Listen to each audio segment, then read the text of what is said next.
Les vrilles de la vigne. Colette, 1908.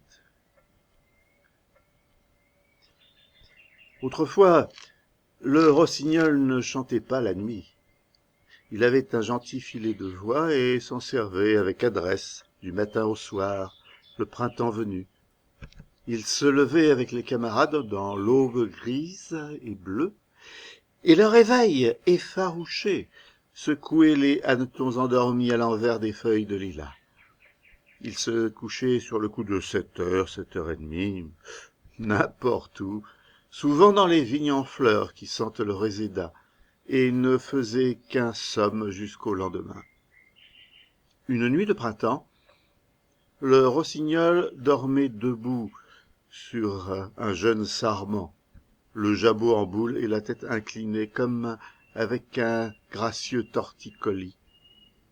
Pendant son sommeil, les cornes de la vigne, ces vrilles cassantes et tenaces dont l'acidité d'oseille fraîche irrite et désaltère, les vrilles de la vigne poussèrent si drues cette nuit-là que le rossignol s'éveilla ligoté, les pattes empêtrées de liens fourchus, les ailes impuissantes. Il crut mourir, se débattit, ne s'évada qu'au prix de 1000 peines, et de tout le printemps se jura de ne plus dormir tant que les vrilles de la vigne pousseraient. Dès la nuit suivante, il chanta pour se tenir éveillé. Tant que la vigne pousse, pousse, pousse, je ne dormirai plus. Tant que la vigne pousse, pousse, pousse.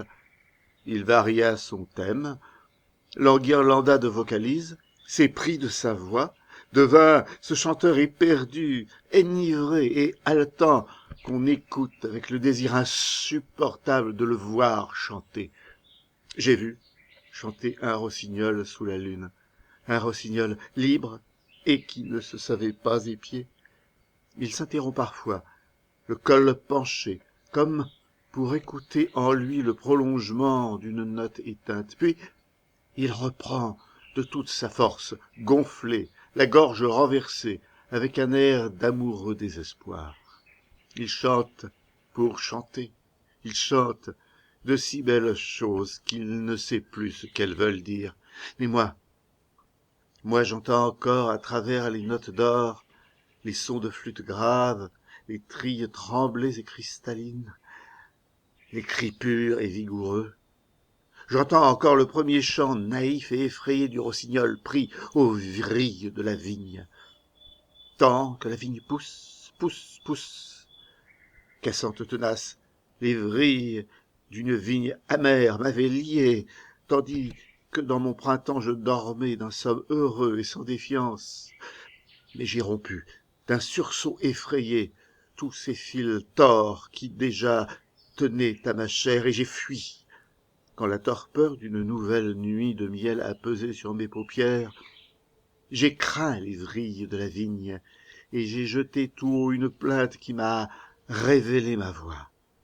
Toute seule, éveillée dans la nuit, je regarde à présent monter devant moi l'astre voluptueux et morose, pour me défendre de retomber dans l'heureux sommeil, dans le printemps menteur où fleurit la vigne crochue. J'écoute le son de ma voix. Parfois je crie fiévreusement ce qu'on a coutume de taire, ce qui se chuchote très bas. Puis ma voix languit jusqu'au murmure parce que je n'ose poursuivre. Je voudrais dire tout ce que je sais, tout ce que je pense, tout ce que je devine, tout ce qui m'enchante et me blesse et m'étonne, mais il y a toujours vers l'aube de cette nuit sonore une sage main fraîche qui se pose sur ma bouche, et mon cri, qui s'exaltait, redescend au verbiage modéré, à la volubilité de l'enfant qui parle haut pour se rassurer et s'étourdir.